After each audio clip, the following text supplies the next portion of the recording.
Well, okay, so you watched the latest episode of the Grand Tour, right? Yeah, it was. A I got a massive hunt. massive hunt. I think we know what they're going for Yeah, with that. but it's just like, eh. Yeah. Like it was don't get me wrong, it was fun. Like the It was, stuff they did was fun. but it seemed like the problem for me is that they used to be given such a small pot of money that they used to have to just make do with what they got, and the calamity came from the fact that, if you think about, to me, like the initial era of Top Gear that was so good was like, here's £2,000, go and buy an Italian supercar and drive it from Birmingham to a strip club in Warwickshire or something like that. Yeah, Like and then you can soup it up with you if you had any leftover money, you could yeah, invest in the car and maybe it'll run better, right? yeah, and calamity came from the fun with the cars. But the Yeah. problem is now that they've got so much money to throw at stuff that they used to get narrowed down so much, because the BBC would go, right, you've got a filming crew and £6,000 to make a film, go and do it, and they'd go, right, well, what can we do with this? Whereas now, I think Amazon turn around and go, here's £6 million, go off and do what you want. Yeah. Because this episode was good, but you could tell where there were some elements of like the three of them not really coming to the same consensus, where it was like Jeremy got a Bentley and then put some big wheels on it. Well, he got a Bentley and then basically completely redid his entire Bentley. Yeah. He ruined a Bentley and then drove in relative comfort across Madagascar. Yeah. Because only at one point did something go wrong with the car. Yeah, his cooling system or whatever. Yeah. Richard Hammond bought a Ford Focus and put the same snow kit on it that we saw in all of Ken Block's videos. You've effectively made it into a sandmobile. Yeah. That still couldn't cross sand well. It was that thing was really effective to do what it was designed to do, which was drive for about half a day on snow and look pretty cool. Yeah. But then Richard tried to drive it from one side of Madagascar to the other and effectively just broke it until which point the film crew went, well, we haven't got any more spares, so put wheels on it. At which point Richard Hammond drove a Ford Focus in a situation that a Ford Focus would never achieve. And then the clutch blew and he was out of it. And then for some unknown reason, James May decided to do it in a cater room. Which was very funny because he was soiled for the entire event. Yeah. But really, in reality, like, you needed to give them a category and go, right, this is the category of car. Here's £2,000, go and spend it and have some fun on it. Because, sorry, I got hair in my mouth. Just because they've got the money doesn't mean that the episodes are any more funny. This episode was all right. Yeah. But it wasn't, like, for the amount of, like, build-up we're getting for each episode now, because they're all these big specials. Seaman was pretty good. It was interesting. Well, and I really enjoy it because I'm a boater, right? Yeah. I love boats. So that was really fun for me to see them do boat stuff. Yeah. But for somebody that's like, well, this is a car show, why are they in boats? Well, they probably didn't enjoy it as much. But for me, I feel like they need reining in a little bit. Like, I would agree.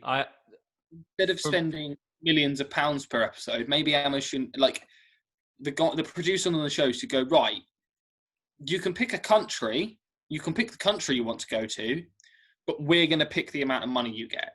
Because one of the best episodes in my mind of all time was the Vietnam episode, where they rode from one side of Vietnam to the other. That was brilliant.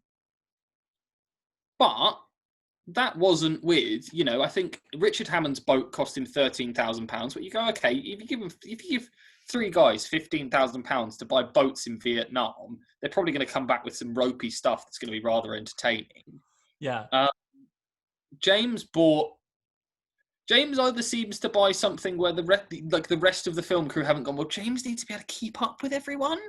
Because in that special, effectively, the problem was that the other two had boats that were so fast that James couldn't keep up. So you just ended up with bits of James May on his own, which is very entertaining. I like James May.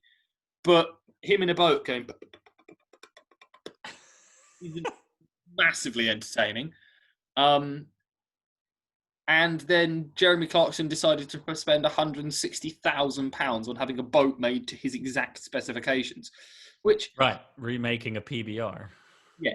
If he decided that he wanted to do a documentary on the PBR, that would be really cool. I would watch an hour and a half of that, of Jeremy Clarkson talking about the history of the PBR. Yeah. Brilliant. But it kind of was like, here's 20 minutes of Jeremy Clarkson talking about the PBR, and then here's an hour and 10 minutes of James May driving along confused in a boat and Richard Hammond driving along with something that's got a jizz joke on the side. Yeah. I just think, I was like, what? You almost need to give them a premise and somewhere to go and let them go. They need more of a focus. And my biggest issue with this episode was that we knew the premise was fake from the beginning.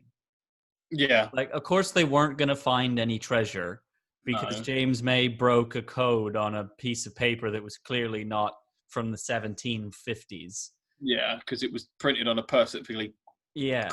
So, like, the whole code breaking thing, it actually would have been more interesting to see how James broke the code more, because obviously they actually put the time into designing this code, and then they just kind of montaged over it a few times because James May's a bit boring at times or whatever, right? But like, we knew this concept was gonna be a terrible disappointment at the end, because I mean, like, that was the most predictable, terrible disappointment I think we've ever had in the Grand Tour. But it was also, I think the thing was that there wasn't even like, you didn't look at that and go, oh, I don't know if they're going to make it. Because when they, like, I think the closest thing I can equate this one to is the Africa special, where if you turned around to me and went, three guys are going to try and drive from one side of Africa to the other in rear-wheel drive sports cars that they bought for £2,000, I go, that's not going to work. So I'm emotionally invested in watching it because I don't think it's going to work. Whereas if you turn around... That's the one where James whacked his head, right? No, that's the Middle East special. Oh, right. Yeah. Deserts and stuff. But if you turn around to me and go, so three guys are going to try and drive from one side of Madagascar to another in a £60,000 Bentley, a £60,000, well, by the time you had all the tracks, which I'm sure were done by a professional team, a £60,000 Ford Focus and a Caterham, I'd go, well, first of all, the Caterham's not going to make it. Right. And second of all, the Ford's been designed for purpose and the Bentley's probably going to make it as well. Yeah. I'll just go, well, I know both of them are going to make it. And also, if something goes wrong, you don't get any of the guys fixing it themselves, which is always the age-old thing that makes me laugh, where they go, oh, Jeremy's going to fix this Bentley himself. No, Jeremy's not going to fix this Bentley himself. Jeremy's Bentley breaks down, and then the team mechanic walks over and starts fixing it. Yeah. And then when they figure out what's wrong, Jeremy stands there with a pile of bits around him and goes, this is what's wrong. I'm going to fix it. And then he goes off and has a cup of tea while the team fixes it again. I'm just like, come on. Yeah, it was very hard for me to believe that Jeremy fixed a cooling system in the middle of Madagascar by himself. Yeah. I mean, it was a good episode. I didn't not enjoy it, but again, it felt hollow because the second it started, I was like, oh, they're gonna find Barrett. They're like, to me, they needed to find some sort of treasure that was relevant to them. Yeah. Instead of some actual artifact that apparently does exist. But like, if professional treasure hunters, because those do exist, There's a whole series called Oak Island on Discovery about how there's this buried treasure on this island just off the coast of Nova Scotia. Yeah. So, but like that show's been going on for like 6 seasons, and they've found a couple of spikes and some armor. Yeah. What I would have was if they turned around to them and went, right, you're on Madagascar. We've taken your wives. Your wives are here. Here's £2,000. Go and buy a vehicle and go and collect your wife. Because that's interesting, because it's like something that's genuinely valuable to them. But then also you get the comedic thing of, well, do we want to get them today? Because they'll probably love Yeah. We leave it for a couple of days. How many pubs are on the way to this place that we're going? Yeah. It's also like, I've modified my car extensively, but my wife has to get in it. My wife has to get in it. Like, imagine the look on James May's girlfriend's face when he turned up in that cater room. That would be very funny. She'd look at that and go, you expect me to sit next to you in that? Yeah. That would be funny. Mm-hmm. But, yeah. Richard Hammond wouldn't even sit next to him in it. No. Because Hammond walked. Yeah. Oh, God.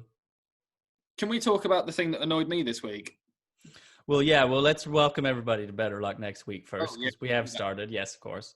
I told you to go in hot and fast, but you really went for it. I didn't even know. When you give me an instruction like that, I'm not going to ask twice. No.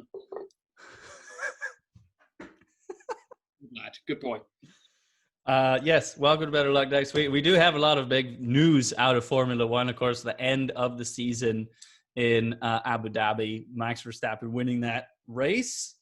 But the big news, as of today, that was pissing off Gavin because it wasn't confirmed until today, is that Sergio Perez has signed with Red Bull for next year. Alex Albon becomes the reserve driver and is going to be a big part of the simulation testing and I guess effectively developing the car for 2022. I think Albon's going to be a big part of that, which tells me that Albon is basically already, like, they're already planning on bringing Albon back out onto the field, so possibly by 2022, because Sergio Perez was saying how he's got options for 2022, which to me didn't sound like Red Bull was one of them in 2022. So this is so we said this, but so I'll go on to what annoyed me, but I think first let's react to the news. Sergio Perez came 4th in the Drivers' Championship this year. So very good. Very good. He was behind Max Verstappen, so it's understandable that they went, Albon has had a tricky year. Let's try something else. The problem is that if they've done all this, and then Perez doesn't get in this car next year and is able to put in as good a results as Albon was or better, it's going to be a catastrophic embarrassment. Yeah, and you've been mentioning this for basically weeks now. And yeah. I agree with you. If Sergio Perez is not basically 1-2 with Max Verstappen for basically the entirety of next year, barring any kind of mechanical failures, I think it's a huge reflection on Red Bull. Oh, yeah. Going, oh, well, actually, this car isn't as good as we thought it was. It's not the driver. You know, I mean, George Russell hopped in Lewis Hamilton's Mercedes and drove it like Lewis Hamilton. Yeah. You know, which is why Lewis Hamilton's having some difficult contract talks at the moment. Yeah. But over the course of the entire year, when they got rid of Gasly in Gasly's first year, he was 0.5 of a second behind Max. Over the average over the entire year, I think it was 0.58. The next year, he was 0.55 behind Max over the entire year. He's now gone for the AlphaTauri and he's winning races. That's embarrassing because AlphaTauri is meant to be your slower car. Mm-hmm. Now, there were some special circumstances around that win. Yes, there were some special circumstances around that win, but anyway. But yes, Alex Albon over the course of the year has been 0.34 behind Max. And this last weekend, to me, was his strongest showing. Albon, yeah. Albon. Over the entirety of the course of the race, he ended 19.98 whatever seconds behind Max over the course of the entire race. Which meant that basically that Mercedes couldn't do what they wanted to do with switching drivers around and all that kind of stuff, because if they'd done a pit stop, Albon would have overtaken. He did what he needed to do. He did what they wanted to achieve from him. Yeah, Albon was about 1.5 seconds behind Lewis Hamilton in third. Yeah, at a circuit where we know it's notoriously difficult to overtake. The thing that annoyed me about this was not them choosing Perez, because at the end of the day, I think it comes down to pressure, and it's a thing where they had to make a decision because everyone in the world's turning around and going, this isn't good enough. But I think Red Bull know the situation they're in, and this is a gamble. But the thing that annoyed me was, after this race finished on Sunday, no one from Red Bull said anything, right? No one from Red Bull said a thing. I watched all the interviews because I thought this is when they're going to say something. So I sat for an hour after the race and watched Ted Kravitz's The Notebook, which is his thing he does for Sky after Formula One. During this period of time, he hasn't spoken to anyone from Red Bull. He hasn't had a conversation for anyone from Red Bull. No one's texted him. No one's informed him. No one's said anything. The reason being is that because Red Bull are still talking to Alex and Max, having a debrief. And he goes, oh, yeah. So what's going to happen is that Max Verstappen is going to have Sergio Perez as a teammate next year. And Alex Albon's going to be the test and reserve driver. He had no information to back that up. Nothing at all. He's just said that. It's his personal opinion, and he said that. Now, in my opinion, you've got no information to say it. You should make that very clear. Some people are saying he didn't make it very clear, but anyway. At that point, Christian Horner was asked, is this true? And Christian Horner went, well, no, we haven't even looked into the data yet. We don't know what Alex, we were going to make this decision based on this last race. We need to look at the data from Alex. We need to look at Perez's data. We need to make a decision. It's going to take a couple of days. Every day after that, on my phone, I got a news article saying Max Verstappen and Sergio Perez to race for Red Bull next year. So I'd open it and go, oh, they must have announced something. Opened it. Rumoured that Max Verstappen and Sergio Perez were going to say this, as per Ted Kravitz. And I was like, he doesn't know. And up until Thursday, every single news article was going, yeah, Sergio Perez and Max Verstappen. And I go, who have you made that decision from? And then when you read down you'd read paragraphs and paragraphs of why they've made this decision. And then at the bottom, they'd go, but not confirmed yet. This is just speculation. You go, if it hasn't come out of Red Bull themselves, who's saying this? And then every single one of them said, oh, as suspected by Ted Kravitz from Sky. And you go, but yeah, he said it when he didn't know anything. And I go, I'm not saying this to be nice or anything like this, but I think that we live in, and as much as we have an NFL where trade rumors fly about all the time, often they fly about because someone's walked up to the GM and went, would you trade Odell Beckham Jr.? You'd go, I mean, yeah, we'd trade anyone. No one's, above being traded if it was the right deal. And then people have then started going, oh, people might trade Odell, or oh, people might trade Baker Mayfield. Of which point I go, yeah, I mean, it's a rumor. You can start to do that. But poor Alex Albon, who I feel very sorry for, sat at home all week with articles coming up that he's lost his job. But he hadn't. And all of these people have taken someone who had no information, had no actual opinion, had no real it wasn't he walked up to Christian Horner and went, Christian, what are you going to do? And he went, oh, well, we're thinking that we're going to have Alex Albon as a test and reserve driver and then we're going to sign Perez. But we're not sure yet. That I could have gone, yeah, okay, fair enough. Make news articles out of that for a week. But effectively, this was fake news that all the other teams just basically took and went, oh yeah, here we go, we're going to make this a massive thing. And Sergio Perez hasn't released an official statement yet. He hasn't. Red Bull have confirmed him. He hasn't confirmed himself. He hasn't gone, I'll be racing for Red Bull next year. So one of the reasons that he hadn't signed for Red Bull was because one of his most important sponsors, one of the reasons he brought so much money to teams, was an energy drink manufacturer. I can't remember the name of them. But not Red Bull. Not Red Bull. One hadn't initially signed with Red Bull straight away was because he turned around and went, well, if I sign with you, I'm going to lose like £9 million a year because this energy drink sponsor gives me a load of money. So there was difficult talks around that. So, they still could turn around if they don't get the deal signed with Sergio Perez, because Red Bull have announced it, but I haven't heard anything from him. Something could still go wrong with this, but that's not my point. My point is that until an official source has said something, or until something is said, in my opinion, it should be reported as such. If Ted Kravitz had gone, this is the rumour I'm hearing, then I'd be fine with it. But this was reported all week. Every single morning I got a new thing that said, this is what's happening. And every single time I looked for reputable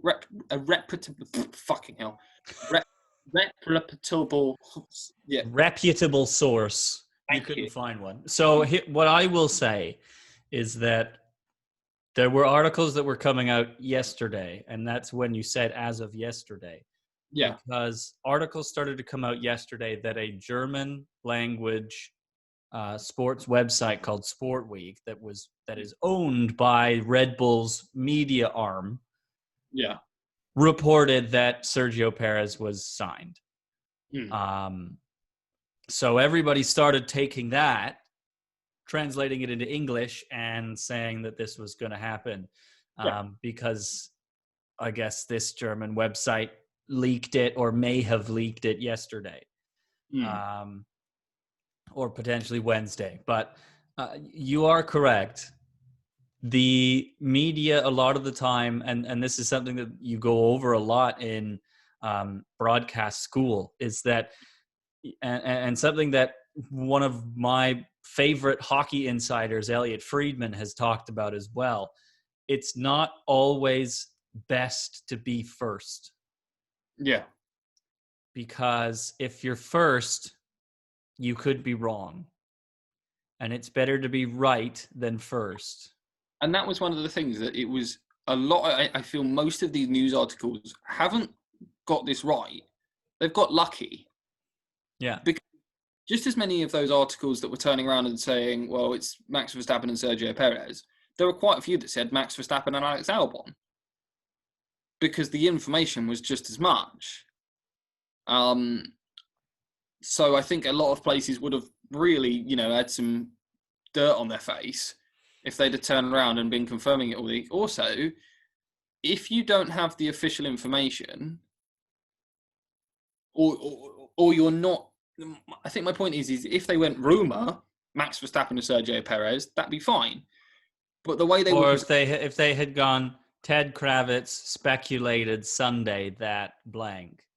But they weren't doing that. They were presenting it as given fact. Right. And that's the problem. And it's a problem that happens a lot. We see it in news media.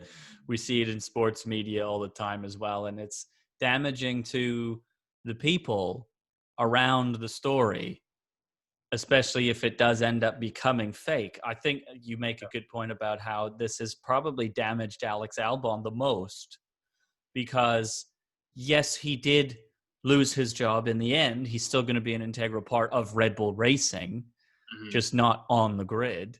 No. But he spent all week, as you said, looking at these articles that were stating a speculative comment as fact. And I would assume that, how much had Red Bull told him? I don't know. That was the thing, is he's probably sat at home all week. The last conversation I would suspect that he would have with Christian Horner would be a technical debrief about how the race went. Right. And then we're going to go and look at the data ourselves. We'll get back to you in a couple of days. Yeah. Of which point he's unfortunately in limbo because he doesn't know what to do with his next year. But I do want to point out to people Alex Albon's career so far.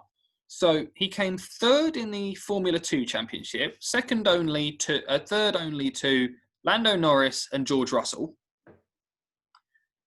He initially wasn't going to go to Formula 1 because Red Bull didn't feel like he'd done well enough. So he had signed with a Formula E team. So he was going to go, he had a contract signed to go to Formula E. Red Bull was so unhappy with how their other driver in AlphaTauri was doing that they signed Alex Albon to a rookie contract. He spent 6 months learning the AlphaTauri, of which point he did outperform Daniel Kvyat and had some good results. Sergio Perez was doing so poorly that they threw him into the Red Bull halfway through a season with no testing, no understanding of the car, just get in it and go.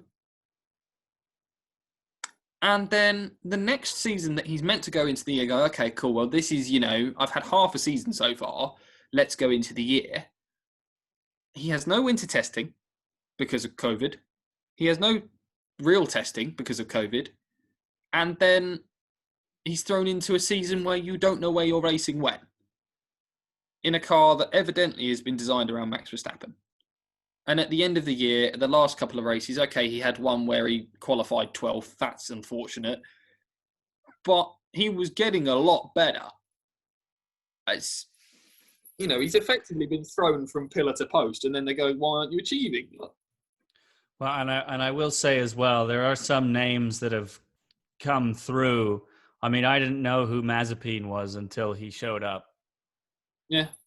I don't know who they've brought in for AlphaTauri to replace Daniel Kvyat. His name's Sonoda, I guess. He is a bargaining chip.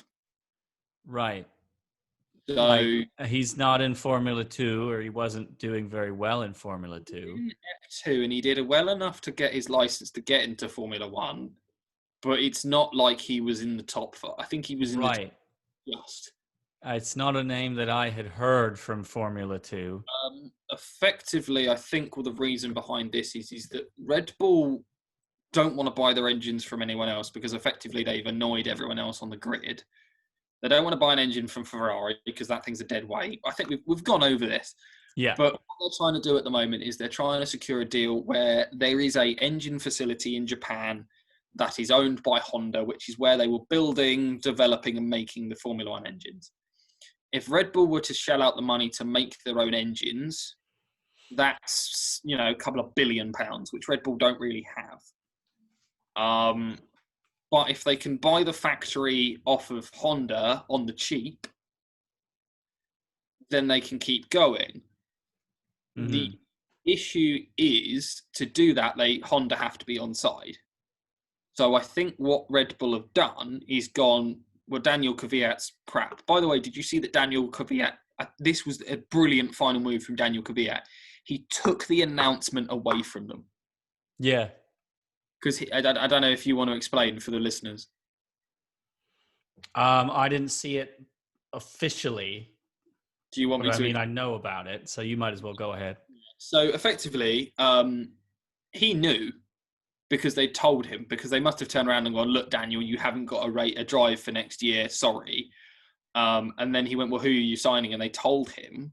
So he walked into the interview, and before Red Bull had their chance to go, here's our new driver, Daniel Kvyat went, yeah, they've signed this guy. And the reporter was like, what? And they went, yeah, they signed him this morning. Yeah, he's replacing. Anyway, bye. Bye. At which point you saw the Red Bull PR lady who was stood next to him go, because he went, what are you going to do? Fire me? You've already done that. You've already done that, and then you let me free in front of the press. What were you expecting? Yeah. That wasn't smart on Red Bull's PR department.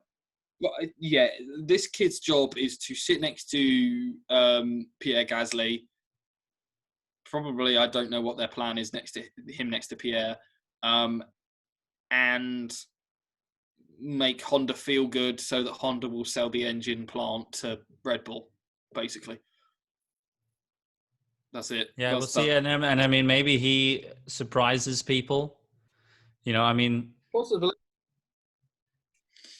I mean, I don't know. I don't really expect anything more out of what's his name, Sonoda. Yeah, so I don't really expect anything more out of him than I would out of Mazepin or even Schumacher, really. I don't know what's going on with the Mazepin situation at the moment, by the way. Well, I guess that Instagram story that he posted has blown up a bit more than he thought, but now he's done some other stuff on a Twitch stream or something. And well, yeah, and then it's one of those things that you can't really see where it's going, because initially he posted an apology, and the girl that he grabbed the titty of posted an apology and was like, "Hey," defended him for it. And then they both unfollowed each other on social media. He's done some other things, and then started posting a load of stuff about don't let people force you to do things you don't want to do, and pro women's rights and all this kind of stuff, which is kind of like, where is that coming from?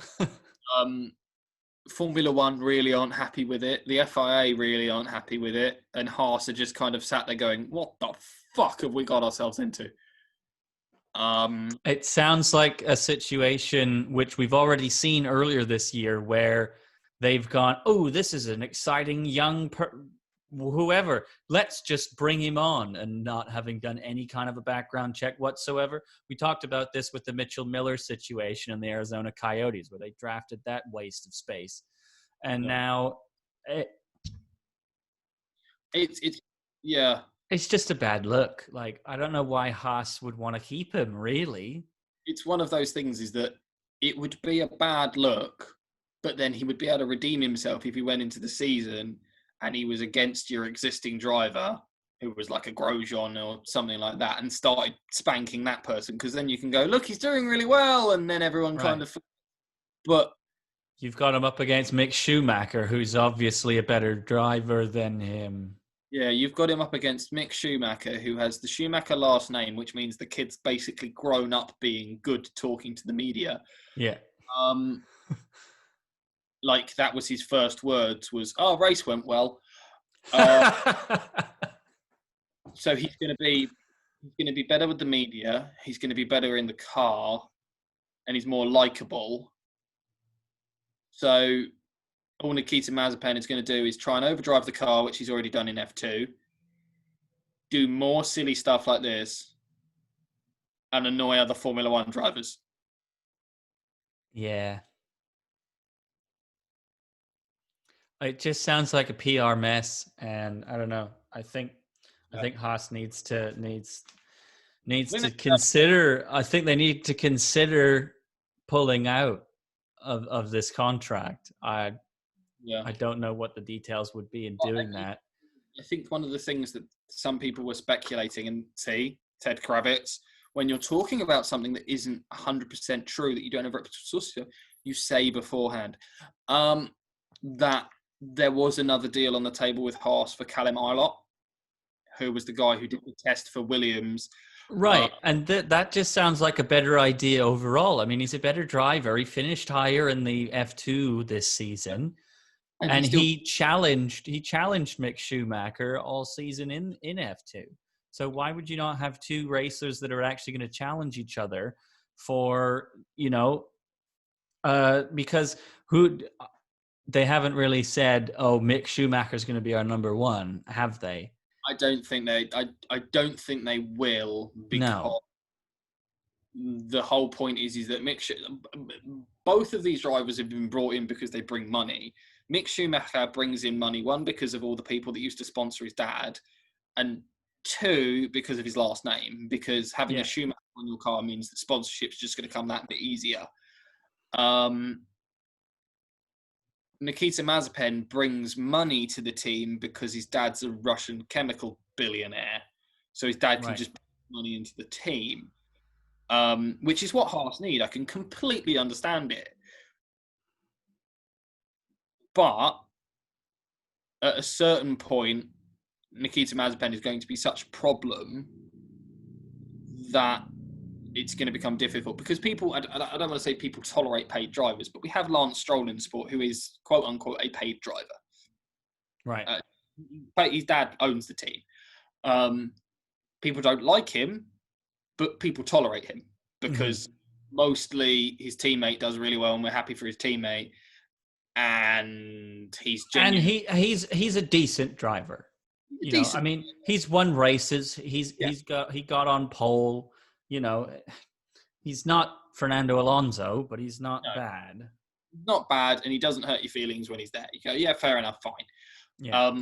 But if you've got a paid, like one of the things that Nikita Mazepin did in F2, which I'm like, was when someone was trying to lap him, he moved across and basically crashed into them and ruined their race. Now, that's fine in F2 because the drivers go, that was annoying. I'm going to walk back to the motorhome and steam. But if you do that to a Max Verstappen, it's going to rearrange your face. Yeah. Which, I mean, be interesting. Max Verstappen versus Russian billionaire. It would be interesting. But I don't know. And F1 is a bigger stage. You know? Oh, I mean, but absolutely. It's the major leagues, right? F2 is the minor league or the farm team, you know. Yeah. So it's not the same level, which means, you know, you can screw up a bit more in F2 and it's okay. But in F1, you start pulling shit like that, you're going to get a reputation very quickly. I mean, you could go, I think the prime example of that is the Sebastian Vettel and Mark Webber situation. Yeah. Where Vettel was a young up-and-coming driver. Mark Webber was the veteran guy, and Vettel kept screwing Mark over in races, and Mark had enough of it. Yeah. And wanted to rearrange, and probably still wants to rearrange Vettel's face. Yeah. I mean, there were a few races where if Vettel had done what they were meant to do in the team, then Mark Webber probably would have won a championship. Right. Vettel didn't think of it that way, and they didn't manage the team properly. Which I think is too much light. That is too much. It's very dark in here now, so I'm trying to get a bit more light. It's like a Christmas story. I know. It was the night before December 19th. So should we talk about a few of... Well, why don't we wrap up the F1? Okay. I only have 2 points because I picked Hamilton and Verstappen, but in the wrong order. Oh. And of course, Perez's engine blew, so... I get 2 points as well. So, well, actually, what we should have done is we should have tallied up all of our points, because then that would tell us who owes who some pints. Shall we do that when I haven't had a skinful? So we'll tell everyone who. That'll be the Christmas special. Yeah. Well, no, this is the Christmas special. That'll be the New Year's special, yes, where we also will have a very fun quiz, because Christmas Day is a Friday, so we won't be recording on Christmas Day, but New Year's Day is also a Friday. And because that's not as big of a thing with families and stuff, we're going to do a podcast on New Year's Day. I'll reiterate all this at the end as well so people know. But right. That's the F1. Now let's look at the NFL if you'd like, or is there something else you wanted to talk about first? I was just going to say that a very well done to McLaren for getting third in the Constructors' Championship. Yes. I think that they are my team to watch next year. And that's £10 million extra in the bank for them as well for coming third, which helps them even more with developing their new car for next year, because they're going to need a new car because they need a new engine. Yes. And they also have possibly the best and most exciting driving lineup, just from a funny standpoint, of Daniel Ricciardo and Lando Norris. Yeah, and they're not there's no 1-2 for me on that team either. It's like 1-1. Yeah. Well, I mean, Lando put it fourth. Yeah. This weekend. So Daniel Ricciardo is going to go, okay, that's what the car's capable of. And the only people that he can then knock out of that third, second, the only people that he's going to knock out, he's going to start knocking out the Max Verstappens, the Perez's, the Bottas's and the Hamiltons, which, considering the McLaren's going to have the same engine as the Mercedes next year, is entirely possible, which will be very interesting. It's going to be a lot of fun, and I'm very excited for 2021 F1 as well, because it's going to be the shortest turnaround.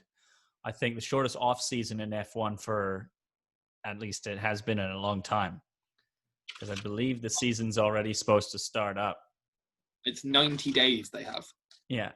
So it's a very quick off season. What won't have a quick off season is the NFL, as they continue to do strange things and have very strange results in games. Other than the Titans, of course, I think we all expected that one. This past weekend, the Titans just absolutely beat up on the Jaguars. Buccaneers doubled up the Vikings, so that's 2 ticks for both of us, I think, and probably 3 because the Chiefs beat the Dolphins. It was a little closer in this game than I think the Chiefs wanted, but I mean, they exploded in the second and third. To then only have their defense fall apart again in the fourth because the Dolphins had 17 points. This is a big problem for me for the Chiefs, is that you have a powerful offense. I've said this once, and I'll say it. Elite offense. Elite offense. If you can consecutively put up 33 points a game, there we go. I don't like turning the overhead light on, but I had to. Okay, if you can put up 33 points a game, that's all your offense needs to do. Absolutely. In my opinion, your defense should be able to hold them to less. And yes, they did this time, but not by enough that you'd feel comfortable going up against some other teams. Yeah, that's all I had to say on that. The Broncos beat the Panthers. And I believe you picked the Panthers. I did. But Drew Lock, can we talk about this guy for a second? 21 for 27, 280 yards and 4 touchdowns. Because his receiving core was pretty amazing. Yeah. They just have for the Broncos, I will add that to it as well. But like Teddy Bridgewater for the Panthers just was not good enough. No touchdowns at all. It was all rushing touchdowns. So, yeah. The next one was the Texans basically got destroyed by the Bears, which is just another addition to the Texans' depressing season, which I don't. It's just not fun. It's not good anymore, and I would be really disappointed. I mean, I've been disappointed for the Texans since the summer, since the offseason when they made the DeAndre Hopkins trade. And I kind of knew that this was in the back of my head going to be how things turned out, and it has. And it's really sad because the Texans did not need to dismantle their team in the way they have.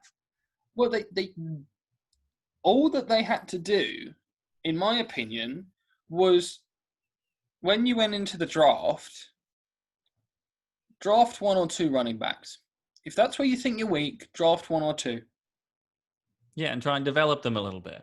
And it's not like there wasn't running back talent available around the league, because Kareem Hunt was available and he was a proven talented wide running back.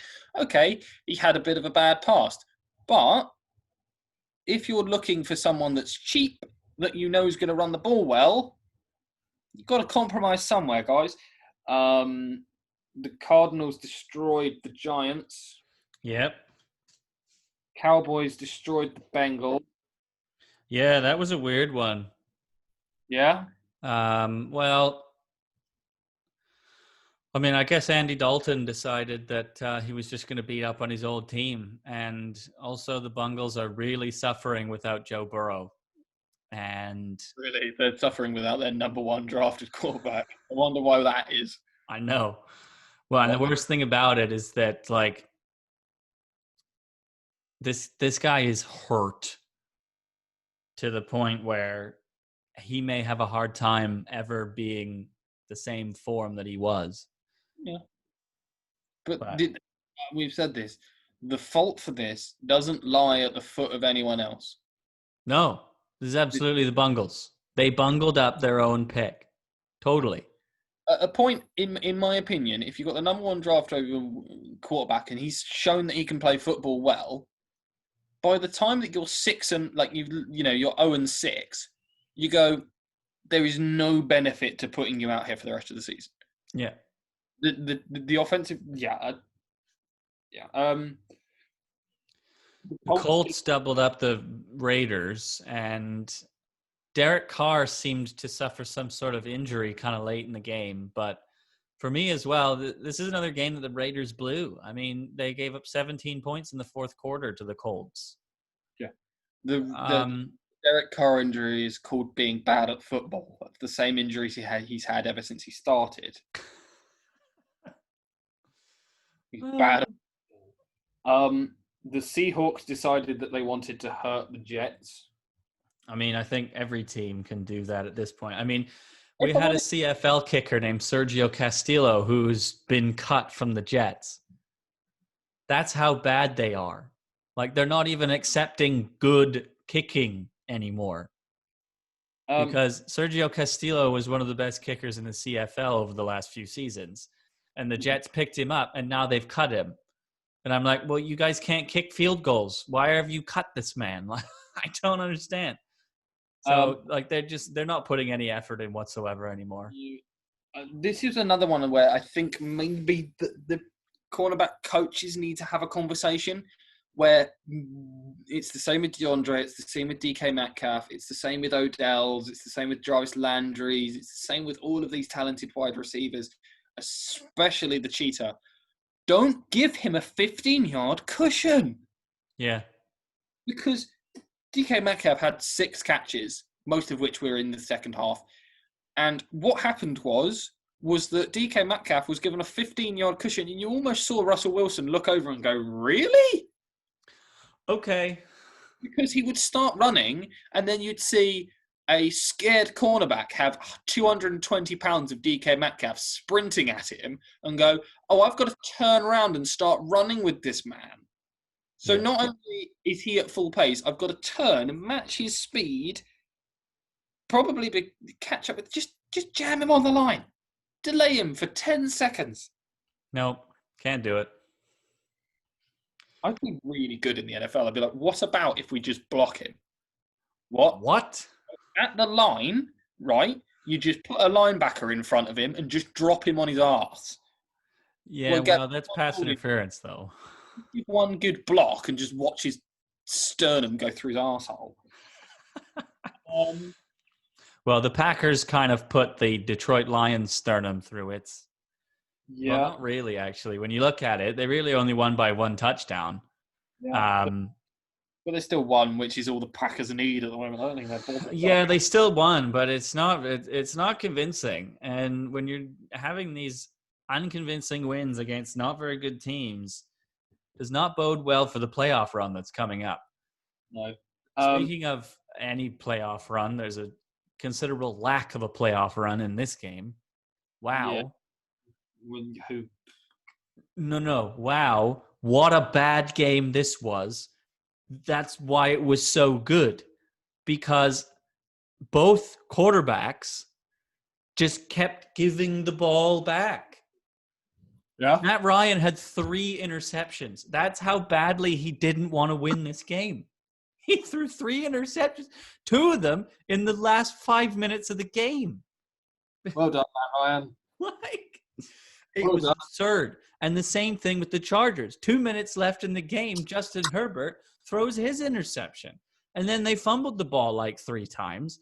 And it's just like they kept trying to play hot potato with who actually won the game. They were like, well, we don't want it. We want a good draft pick. Well, so do we. So You what? win. No, you win. No, you win. Yeah. I don't know how long we want to talk about the next game for, but I mean, Washington won. Well done to them. They're contending for a playoff spot. Don't say that. They're 6 and 7. They are.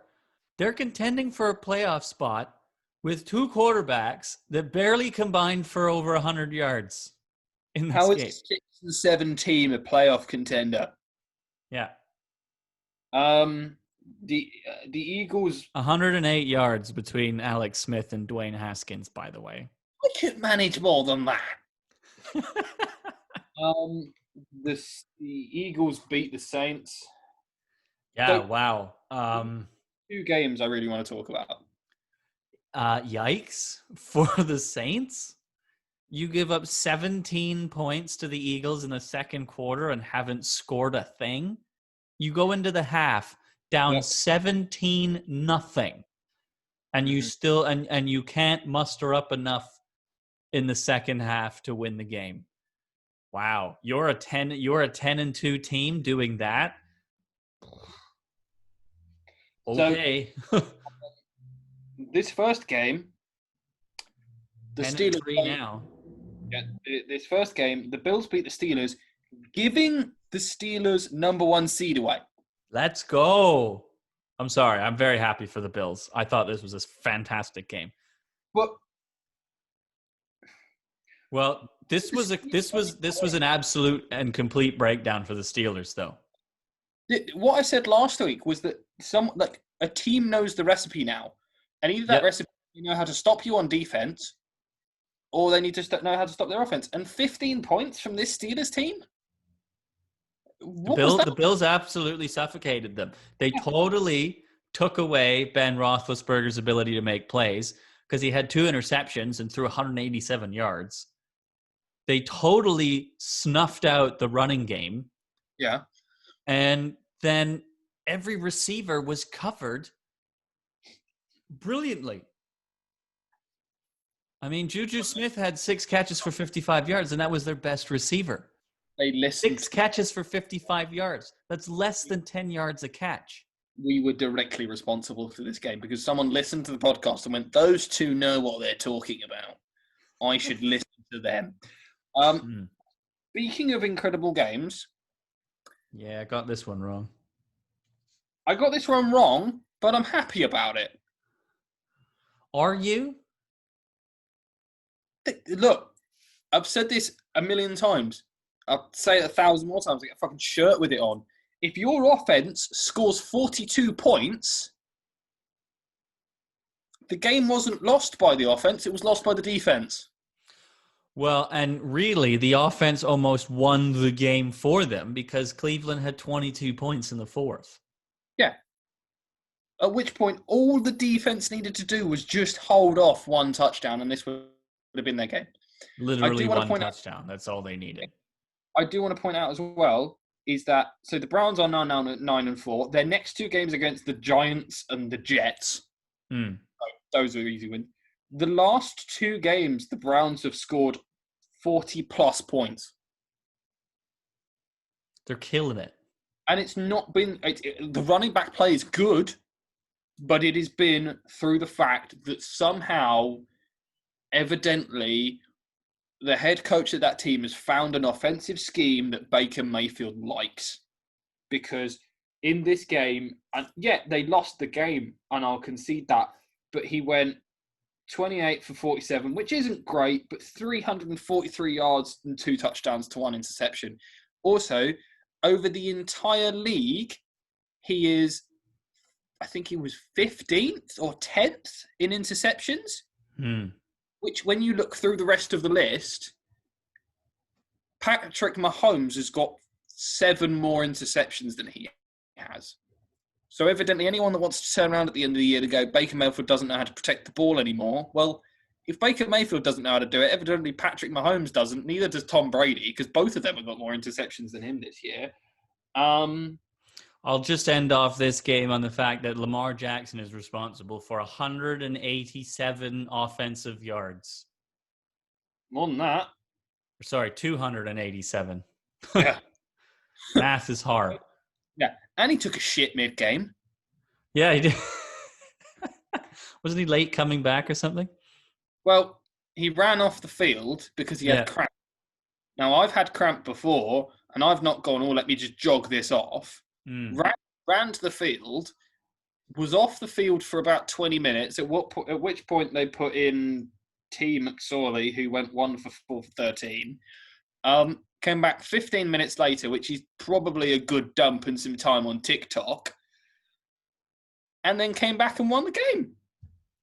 Yeah, he was just on TikTok looking at football hype packages going, oh, yeah. Oh, my team are down. I better crack this one off. I'm going to get this out of me and then... and then the Chargers beat the Raiders because the Raiders are embarrassing. Yeah. That hurt. Oh, God.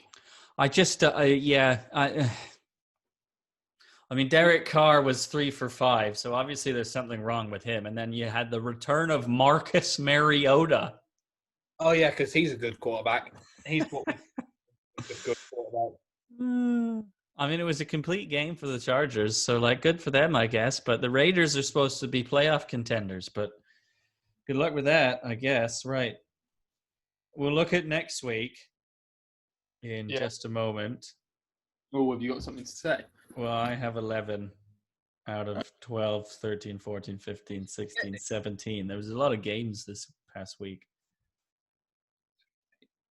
9, 10, 11. I have 11 as well. I jingle when I move, Jared, and I don't know how I feel about it. Well, I do too, but if I look down too much, they fall off. So there's only so much I can do. Right, should we go over next week? So the first one is the Broncos and the Bills. I'm going to go Bills.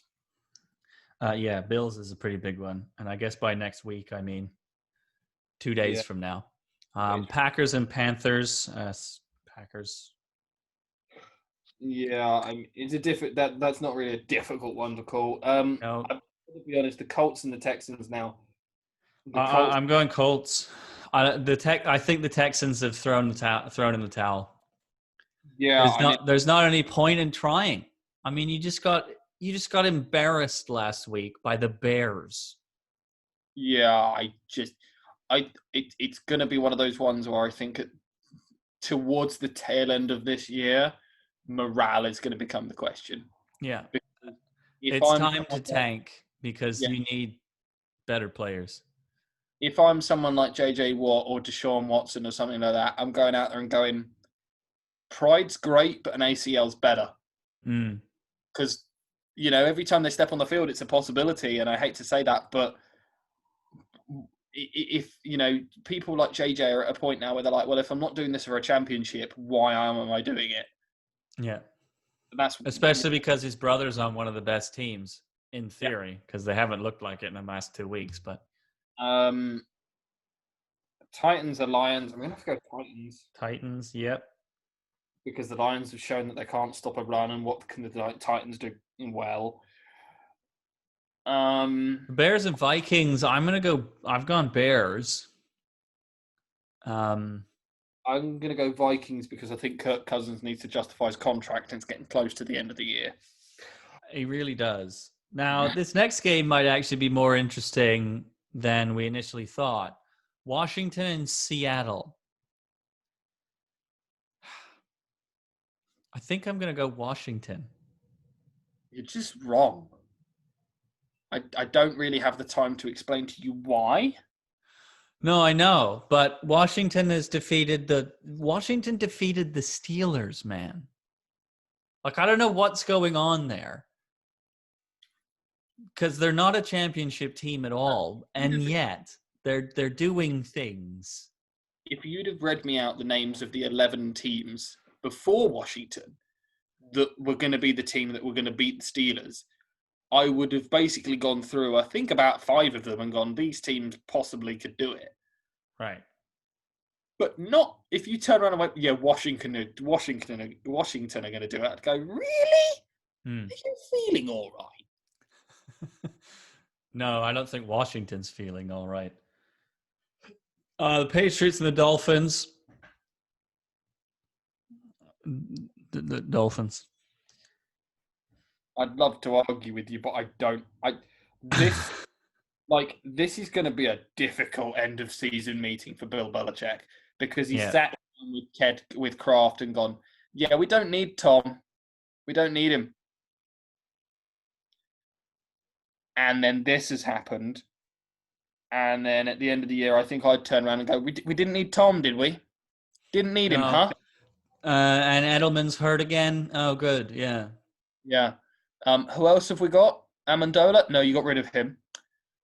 Hogan? No, you got rid of him. Jesus Christ, what is the world coming to where I'm wishing Hogan was back on the fucking team? Okay, let's move on before you have a fit. I've got to go the Ravens and the Jaguars. Throw it across the room, Jared. Okay. So the fit's already happened.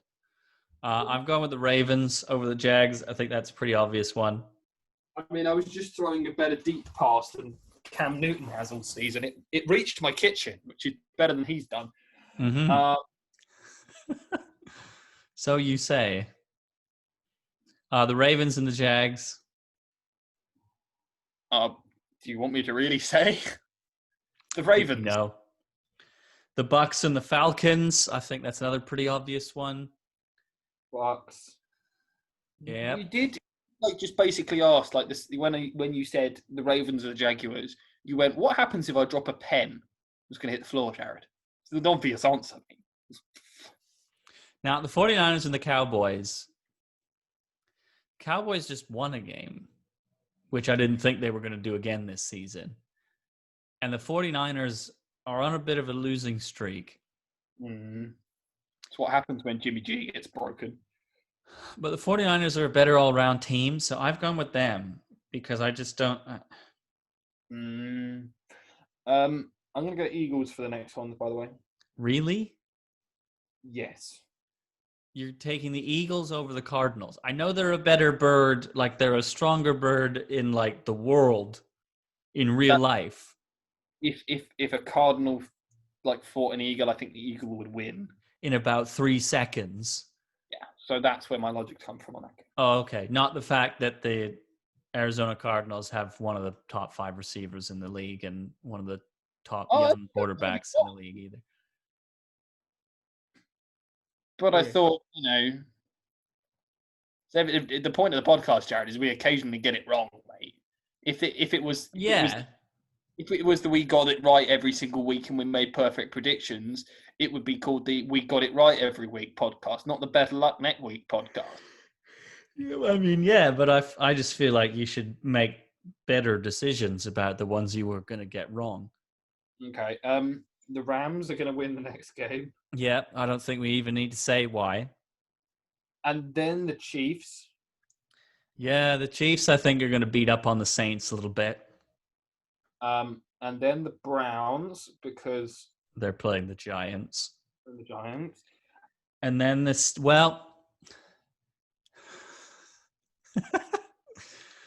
Steelers lost to the Washington Redacted. Will they lose to the Bungles? I think we should both write something down on a piece of paper and not say anything. Okay. I've done that. And then the Vikings and the Saints play each other, and I'm going to go Saints. Because they're going to be mad after they got manhandled by Patrick Mahomes. Yeah. Drew Brees is going to have to somehow prove he's the best quarterback that's ever lived after Patrick Mahomes has destroyed him. Well, I mean, if his ribs are back in place, I don't think they are yet. Playground injury, get over it. Oh, yeah, okay. Right. I don't really have anything else. The World Juniors are coming up. We'll review the first week of the World Juniors on New Year's Day, which will be fun. That'll be good. Episode 2 of Rise of the Cuda came out on Monday. If you haven't watched that, do have a look at it, because I'm one of the producers of it and the creative director, I guess you could call it, because I'm the one that tells the story and Abby's the one that makes it look good. Lightsaber technical analyst. What's that? I do the lightsabers on it. Yes. I do anything. Jared does this kind of stuff all week, and I arrive on a Friday at some point, and not really help. At some point, yeah, you had a dinner tonight. Yeah, I had things to do. I'm sorry. That's okay. Yeah. Today is the day that I didn't really have things to do other than this and a couple other bits to prepare for the next week, because episode 3 is supposed to drop on Christmas Eve. Probably premiere that a little bit earlier in the day so that it doesn't conflict with people's Christmas Eve plans. I've got something for Christmas Eve. Do you want to see it? Oh, yeah. So when I came to see you, we did a bit of a Christmas tradition, didn't we? Yes. So I got some ice wine. Oh, wow. And me and Belle are going to drink it. I'm going to put it back where I originally found it. We're going to drink it on Christmas Eve as to carry on as that tradition. I guess we'll see. I'm not a big fan of ice wine. How do you prepare it? I can't remember. You have to chill it. That's why it's ice wine. Okay. Yeah. Cool. It's cold. Make it cold then. Yeah. Like fridge cold or freezer cold? Like freezer cold. Okay. How long for? And then ultimately, I'm not the right person to ask about this. Okay, I'll text you now. Otherwise, you'll need better luck next week with your ice wine. Is that your smooth ending of the podcast? I mean, how did you think it was? It was all right until I blatantly pointed it out, wasn't it? Yeah, I thought it was not too bad. Anyway, I try my best. Right. We will see you in 2 weeks because it's Christmas next Friday. So have a lovely holiday. Happy holidays. Merry Christmas to all those that celebrate Christmas. If you don't, stay warm, stay safe in this holiday season. If you are going to hang out with your family, do it safely. If you're not, connect with them in some other way, because it's more important than ever to stay connected in some form in this time. I think we're going to be going into lockdown, or a degree of it at some point. Yeah. So be safe, be warm, and we'll kick it in 2021. Merry Christmas.